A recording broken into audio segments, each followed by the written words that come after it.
Yo, welcome back everybody to a brand new video here on the second channel. We got some more online tourney results to look at now that 151 is out. In the first video, we looked at some early results from the weekend of the set release, but now we have, an entire week's worth of a meta evolving to take a look at here, and I want to see what decks are doing well again and how people are starting to adapt to the format now that Mew EX is popular, now that Charizard is starting to see a lot more play. We can kind of take a look at everything going on here in our current meta, because this is obviously important information heading in to Peoria, which is coming up very, very soon.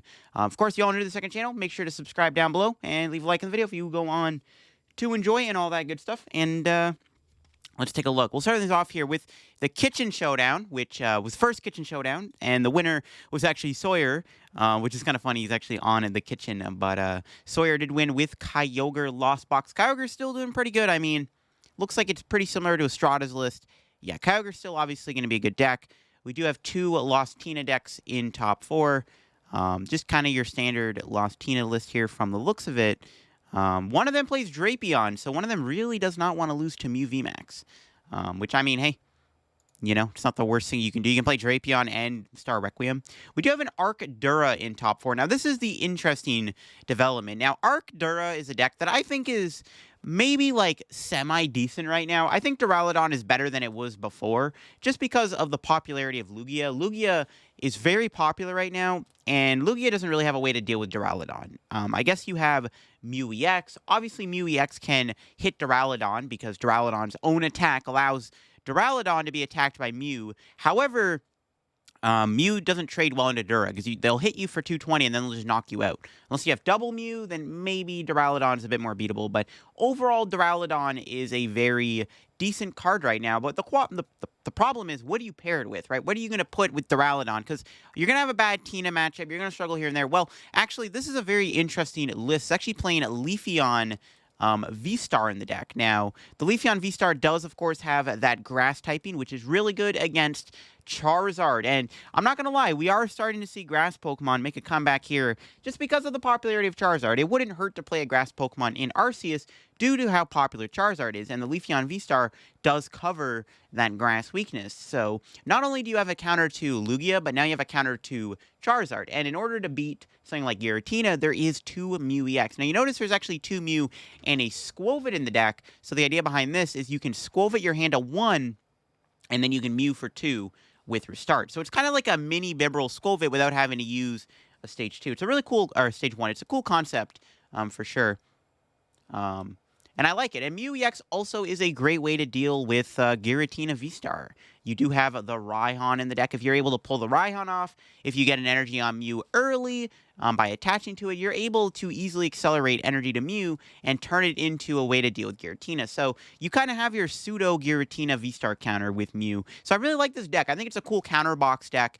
And I think it's a really cool idea. So yeah, Dura and Leafeon might be the new way to play Duraludon. So definitely interesting, and we'll keep an eye on where that type of archetype goes. We do have a Arctina deck in top 8. Surprising to see Arctina do so well. I think this deck is kind of on the mid tier right now, but it is doing decent. It's still like a respectable deck. I mean, Judge Path is still going to win games by itself, and yeah, we'll have to see where Arctina goes in the future. We have a Goodra deck here in top 8. Now, this is actually an interesting Goodra list. It's actually playing quite a few different attackers. There's Sableye, there's Cramorant, there's Zamazenta, and there's a Mew EX in the deck. Obviously, Mew really good in Lost Zone decks because you can Mirage Gate to it. But it is kind of like a Goodra toolbox deck, and I do like it. Goodra's obviously a very strong attacker right now, and we're starting to maybe see Goodra come back into the meta. I think Goodra's got a pretty good colorless Lugia matchup. I think it's got a good matchup, potentially even against something like Giratina. If you're playing stuff like Sableye and Zam and Mew, you kind of just naturally fix a bad matchup with Giratina. So maybe Goodra's going to make a comeback in the meta. I'm going to be curious to see where Lost Goodra goes from here. I don't think it's last we're going to see a Goodra. We do have another Turbo Lost Kyogre deck here in top 8. Kind of similar to Estrada's list again. And then to round out the top 8, we do have a Single Strike Lugia deck. Or no, it's a hybrid deck. Oh, okay. Well, that just kicked in. It's a hybrid Lugia deck. It's actually Lugia Tyranitar with a couple of colorless attackers like Weirdear V and Snorlax. So, very interesting list. I don't hate it. I like the Cobalion. Honestly, I've thought about trying out like a hybrid Lugia deck before. Because like Tyranitar is still a very good card, but so is Weirdear, so is Snorlax. Those are all really good cards too. I like the hybrid idea of Lugia. I think it's actually a decent concept. And I mean, it did get top 8 in this tournament. It's a very interesting list. We do see that Cobalion in there so that T-Tar can one-shot Charizard. And that was the top 8 at the kitchen tournament. We can move on now to the late night. Now, these are obviously the big ones. Late night does have the most amount of players in them. And the winner of one of the late night tourneys was, of course, Fusion Mew, which is interesting to see since Charizard is starting to pop up again. But Fusion Mew is still a very strong deck, and it can beat Charizard sometimes. You can cheese them with that Path Lock. Just like Catchers. So Catchers in the deck is interesting. Catcher Mew is something that we haven't really seen in quite a while.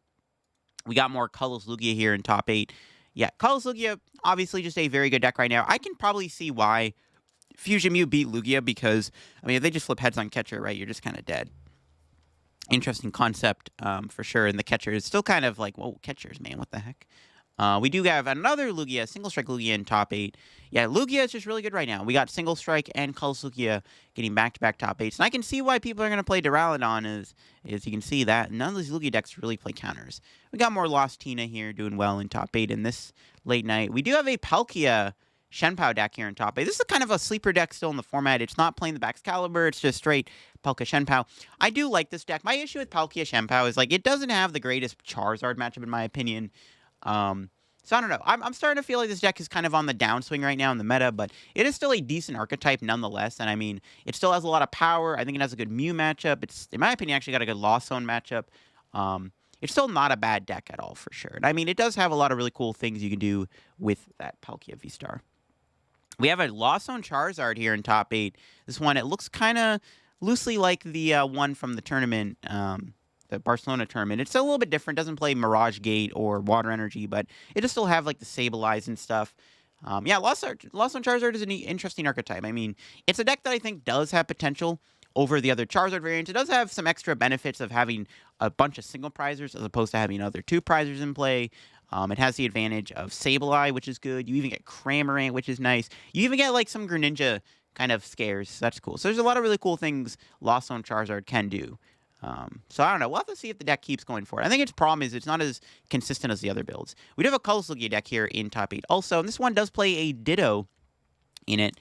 The Ditto, obviously, being able to turn into potentially a Lugia is cool. That's why we do see the 3-3 Lugia line.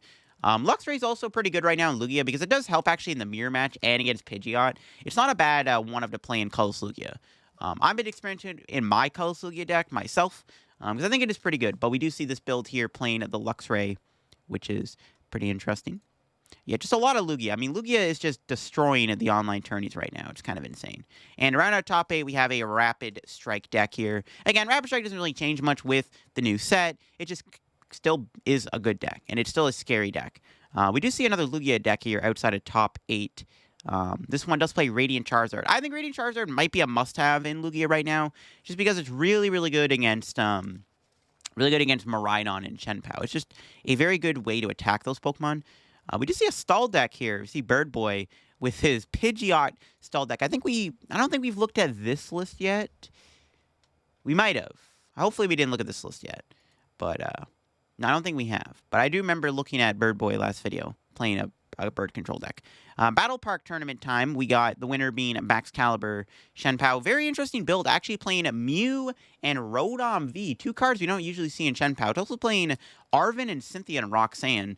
Very teched out list. I mean, it did win the tournament, so clearly there's something going on. Rotom's not a bad idea, because you can Rotom to like get yourself into an easier way to get a bunch more energy. It also sometimes guarantees you turn 2 Baxcalibur. I don't hate it. I guess it depends on how the prize trade works out. You don't really want to have that 2 prize liability in play. But you don't always have the bench the Rotom, I guess. We do have a Charizard Arven deck here in second place. This is basically the build from that Brazil tournament. Definitely an interesting archetype. And we'll have to see if this Charizard build is, going to be optimal going forward. It did get second place, so it's starting to kind of maybe make its run in the online tourney scene. course, we got another Colorless Lugia deck here in second. Now, this one I like.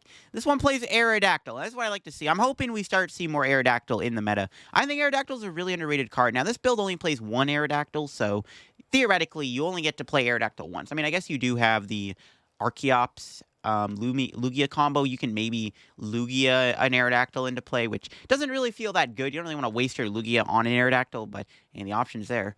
Not a bad concept. I really like Aerodactyl in Lugia. Yeah, I think it's really good in Lugia.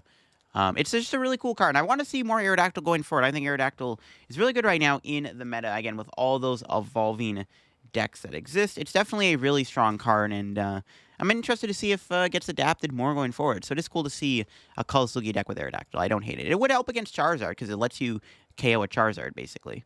We got Rapid Strike here in top 4. Yeah, Rapid Strike, just doing more Rapid Strike things. Again, not really anything changing about the list with the new set or anything. We got more Palkia Shenpao doing well.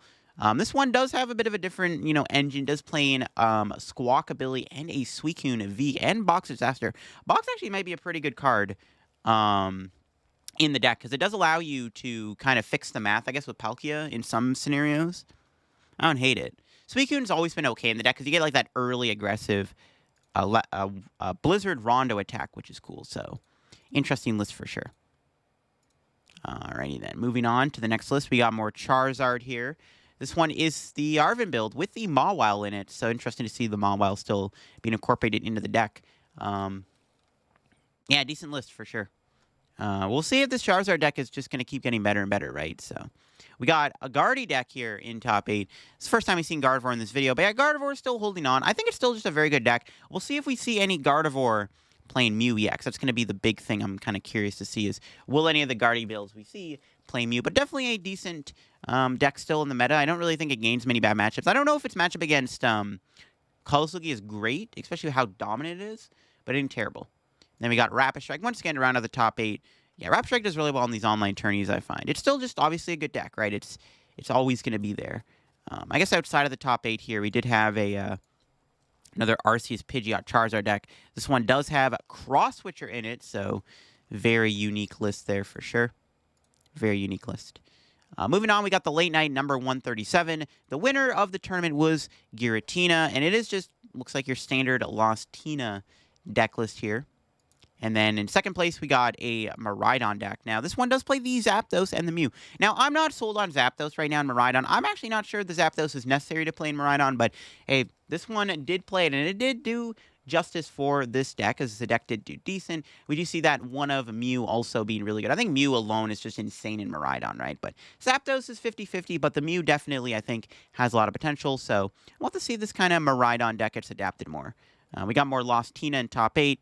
Another just straightforward list here. Nothing too crazy. We don't really got to glance over Tina too long. We've seen it a million times. We got more Gardy. Yeah, it looks more like the just kind of the Tord Gardy list here.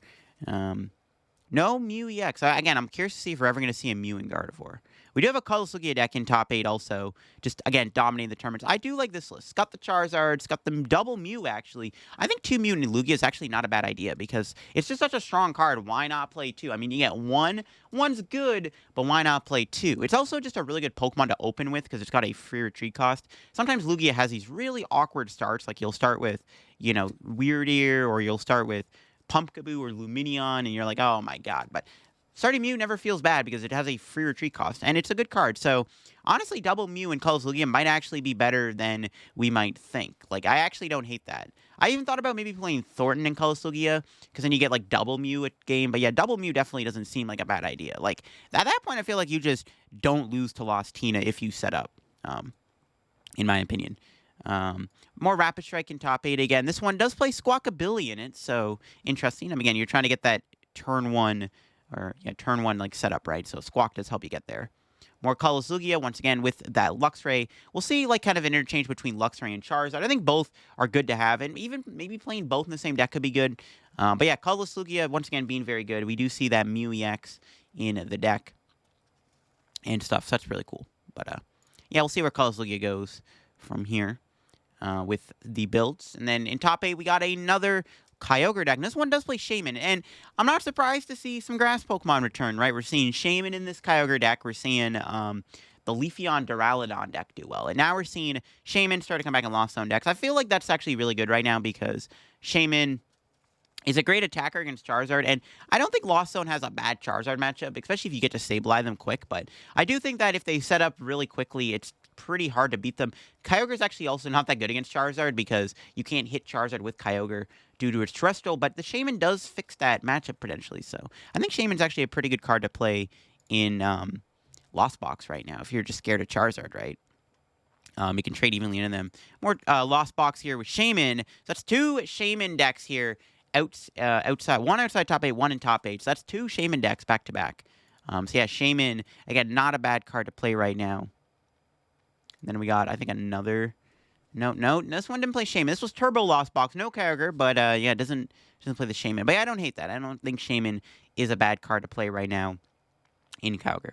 Then finally, we got the Liga tournament here, and the winning deck, of course, was none other than Lugia, once again. Just absolute domination right now in the meta. It is another one of those Ditto builds with the triple Lugia. It looks like it's the same build we looked at earlier in the video. Yeah, Colorless Lugia doing Colorless Lugia things. One of the nice things about Colorless Lugia is the variation of attackers you can play. Again, the Charizard, the Luxray, the Mew, the Weirder, the Snorlax, stuff like that. That's one of the things I like about it. There's so much variety. Now, the interesting thing about this is actually 2 Goodra decks here in top 8. So the first Goodra here, it is very similar to the build we looked at earlier. It's not the exact same 60, but this build is another Goodra deck, and it is kind of a Goodra box deck, right? It's got the Zam, it's got the Sableye, it's got the Mew EX. It does give you a lot of variety of attackers, and I think that's actually a really cool way to play Goodra, is to have this, variety and toolbox of different attackers. And I do think that the Mew and the, potentially even like the Zam and Sableye, does give you an easier matchup into like something like Giratina, which has always been a bad matchup for Goodra. But Goodra does seem pretty good right now in the format. I mean, I think it's good into a lot of decks. It's very bulky.